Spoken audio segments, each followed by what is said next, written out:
নমস্কার বন্ধুরা, দেখো আজ একটি বেলি ফুল গাছ পুনরায় 10 ইঞ্চি টবে স্থানান্তরিত করব। এটি আগে একটা 10 ইঞ্চি টবে ছিল, কিন্তু সেখানে ডালগুলি এবং শিকড়গুলি খুব বেশি বেড়ে গেছিলো, তাই ড্রেনেজ হোল দিয়ে শিকড়গুলি বাইরে চলে আসছিল। তাই এটিকে পুনরায় আবার প্রতিস্থাপন করার জন্য সেই টব থেকে বের করে নিয়ে শিকড়টাকে একটু কাটাই ছাঁটাই করেছি, ডালগুলোকেও একটু কেটে বাদ দিয়েছি। তো তারপরে আরেকটি 10 ইঞ্চি টবে ড্রেনেজ সিস্টেম তৈরি করে নিয়ে একটু মাটি ভর্তি করে দেখলাম যে শিকড়টা এখনও ঠিকঠাক সেট করছে না একটা 10 ইঞ্চি টবে। তো আরও কিছুটা পরিমাণ শিকড়গুলিকে কেটে দিলাম কাঁচি দিয়ে। তো তারপরে দেখলাম এটা খুবভাবেই ভালোভাবেই সেট হয়ে যাচ্ছে।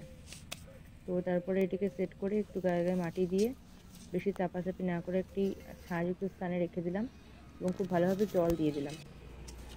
আশা করি এবার একটু ভালোভাবে গ্রো করবে এবং নতুন ডালপালা ছাড়লে ফুলও খুব ভালোভাবে আসবে।